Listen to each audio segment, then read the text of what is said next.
sans des gants. Lui-même, c'est directement l'aller. Donc, les déclarations faites par Trump, un petit peu sorti d'aspect diplomatique. Puis, en général, le président fait des déclarations, un petit peu dans le volume, mais là, Trump allait directement. Et même après, première conférence de presse qu'il a fait, pardon, où tu vois que il était allé directement sur l'affaire pétrole là, et c'est dans ce sens-là que la déclaration ça a réalisé en quelque sorte. Et à très court terme, ça peut avoir une répercussion dans la mesure où ça s'appelle un effet d'annonce. Donc, comme pétrole, nous connaissons un produit qui est extrêmement important au niveau de l'économie mondiale, malgré que il y a parlé des énergies alternatives, mais jusqu'à présent, le pétrole reste très important. Donc, c'est la raison pour laquelle, lorsque le prix du pétrole monte sur les marchés internationaux, et que ce soit dans un grand pays comme les États-Unis, il peut provoquer inflation. N'en parlons pas dans le cas d'Haïti, lorsque vous-même, particulièrement, vous retrouvez dans la situation, vous avez retrouvé la subvention pétrolière, donc ils peuvent agir sur les finances publiques. Donc, depuis les années 70, la Seconde Guerre mondiale, mais les années 70, avec les chocs pétroliers que nous avons connus, donc ça fait partie des politiques en quelque sorte. Je parle de court terme, mais à moyen et long terme, d'ailleurs, le texte qu'on a parlé là, et Donald Trump fait comprendre que, par exemple, ils ont moins 18 mois en quelque sorte. Donc, c'est l'offre et la demande. Si l'offre est à très court terme, on est capable d'arriver, essayer de faire des effets d'annonce, mais ça prend du temps pour être capable d'arriver à actionner tout ça. Le Venezuela, son économie qui réellement, qui est assemblée à l'économie haïtienne, ça me dit un choc que ce plan-là, c'est un pays qui riche en termes de ressources naturelles, particulièrement pétrole, et réserves énormes qui est en comparaison avec les pays les plus avancés comme l'Arabie Saoudite. Dans l'époque, ça a marché tellement bien pour le Venezuela, il y a moins de problèmes politiques. Le Venezuela est considéré le Venezuela saoudite. Donc, c'est un pays qui vraiment retrouvé dans la situation, ça avec les ressources naturelles là, est capable. Une bénédiction sur le leadership politique qui est bon, sur une bonne gouvernance, mais capable une malédiction tout lorsque on a tout trouble politique ça et le Venezuela en a connu à travers l'histoire. C'est un pays que nous connaissons très bien même en Haïti, avec toute relation qui est établie depuis Carlos Andrés Pérez jusqu'à Hugo Chavez et même Maduro en quelque sorte. Le Venezuela se perdu là près de 88% de PIB, donc ça fait son pour Haïti que lui. C'est un pays de 30 millions d'habitants, mais qui gagne un PIB qui est inférieur à 100 milliards de dollars américains. Le Venezuela a 3 fois la population de la République dominicaine. PIB République dominicaine a dépassé PIB Venezuela qui est en bas 100 milliards de dollars américains, autour de 88 milliards de dollars américains. Donc, ce que M. Trump a dit là sur le plan économique, n'est pas aussi facile pour entrer dans nos pays avec tous les problèmes sociopolitiques. Pourquoi le fixer, ça veut dire le nation building, pour construire une nation en 18 mois, parce que le pétrole est capable là, mais retirer le pétrole, surtout avec un pile sanction qui mettait sur nous, dont les États-Unis mettaient sur nous, donc il est capable de découvrir des problèmes sociopolitiques qui empêchaient que ça le dit, il est capable d'atteindre. En économie, on va utiliser un pile, à savoir toutes choses étant égales par ailleurs, à savoir dans les meilleures conditions, pour capable de résultats, mais le Venezuela n'est pas dans les meilleures conditions, je pourrais dire aujourd'hui, pour que prévision soit capable d'atteindre aussi rapide. Mais ça va empêcher, malgré ça, malgré après ça, on a l'impression que l'économie américaine plutôt réagit favorablement lorsqu'on regarde des données statistiques par rapport à non seulement ça qui arrive, mais tout à nos trompes. Lorsqu'on regarde les chiffres. Indice boursier, on a l'impression qu'il aller à la hausse.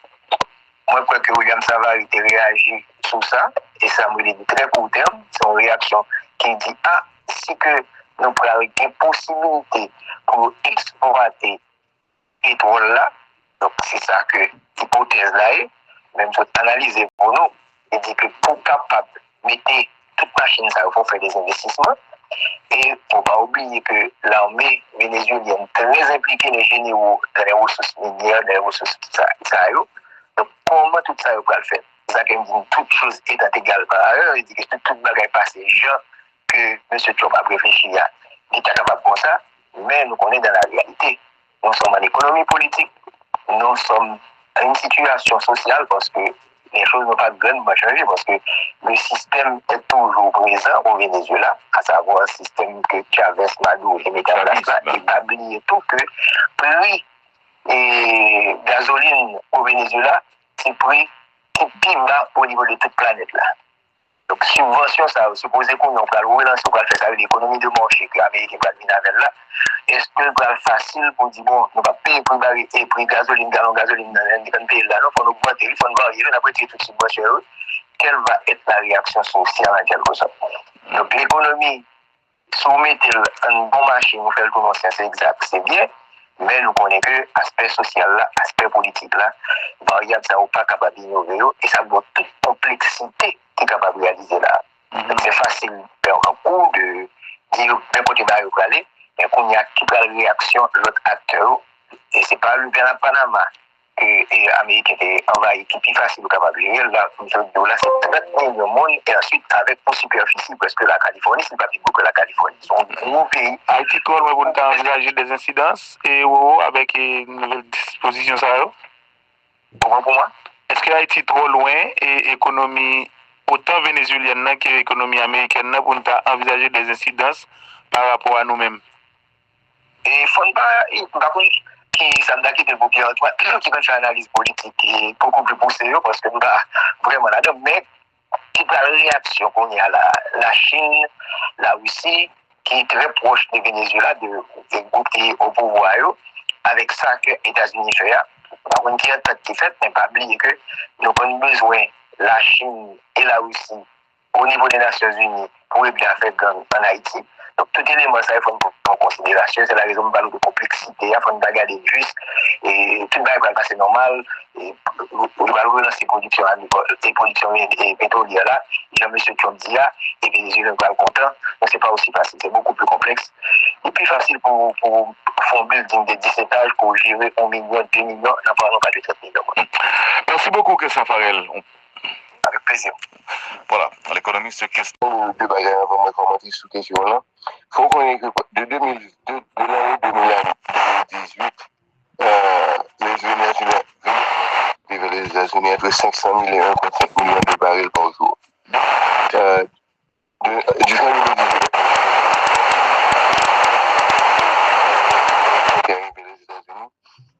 c'est pour nous rendre compte que le pétrole Venezuela, c'est un pétrole qui est très lourd, qui est un pile sulfure là-dedans. Et c'est aux États-Unis, il y a à peu près 4 raffineries qui raffinent le pétrole Venezuela. Et ils ont besoin, particulièrement pour les tankers, pour flotte militaire, etc., pour usage militaire. Donc, ce sont là pour ne pas oublier. Ensuite, pour question chimique, qui est capable de Trump là, il était trop fort de l'autre pareil. Pendant que Trump a agi au Venezuela, la Chine continue à acheter les États-Unis. On est rapidement capable que la Chine réagit, la Russie réagit, mais pas dire que comment ça fait là, aujourd'hui la Chine est le plus grand partenaire commercial des pays de l'Amérique latine. Bien que la Chine peut secouer relations sérieuses parce que la Chine n'a pas gagné des visées hégémoniques pour le vassaliser les nations de l'Amérique latine. L'Afrique, la Chine, ça a intéressé ses commerces. Maintenant, les États-Unis gagnent actuellement Congrès américain, conseil de structure aux États-Unis, mais il se trouve que Donald Trump les a outrepassés. Monsieur mettait du revers de la main, il les a rejetés. Et maintenant, ce qui est en train de se jouer, c'est quels sont les usages que les États-Unis ou bien le président Donald Trump peut faire de l'armée américaine sans l'aval du Congrès américain. Les déployer dans les villes aux États-Unis, nous voyons ça, les déployer au Chicago, les déployer en Californie, les déployer au Washington, les expliquer velléité pour les mêmes déployer au New York. Actuellement, on a parlé de déployer forces américaines à Greenland et qu'on y a noué que déployer au Venezuela. Et il a menacé que la déployer au Cuba, qu'il a déployé au Colombie.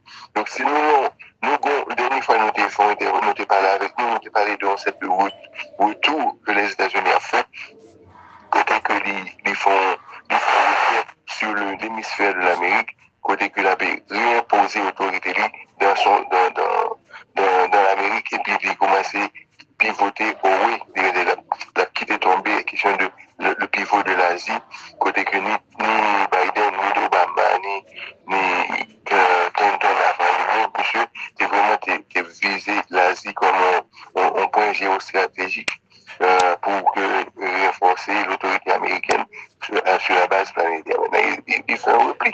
Donc, il est en train de considérer vraiment fait en dehors du Congrès américain qui est mis en haut là, c'est la Cour suprême américaine. Toi, quand monde qui est dans la Cour suprême américaine, c'est ton papier, c'est ton qui t'est nommé. Donc, les boulevard. Oui, les tribunaux aux États-Unis, aujourd'hui, pendant le premier mandat de M. Trump, ils ont un paquet de juges que mettaient nommés et ça, ce sont des mandats à vie, des hommes de 45 ans qui jugent dans le système judiciaire américain, que la droite américaine actuellement domine le système judiciaire américain. Donc, qui va le révéler? Il a le contrôle de l'appareil. Donc, s'il a le contrôle de l'appareil, donc c'est le boulevard que devant. Bon, lui, il voit un bail qui est important. Action, ça que M. posé, ça, son action qui vient de novembre 2026, il y a les élections. Il veut enterrer le dossier de Epstein. Donc, avec ça, il peut toujours contrebalancer le dossier Epstein avec ses succès, s'il a des succès, parce que nous sommes encore loin au niveau géopolitique. Donc, c'est ça qu'on voit là. Hein. Ça n'a rien à voir avec le Venezuela, mais c'est plutôt les grandes questions de pouvoir politique qui se jouent là aux États-Unis sur le cycle que nous avons en face de nous.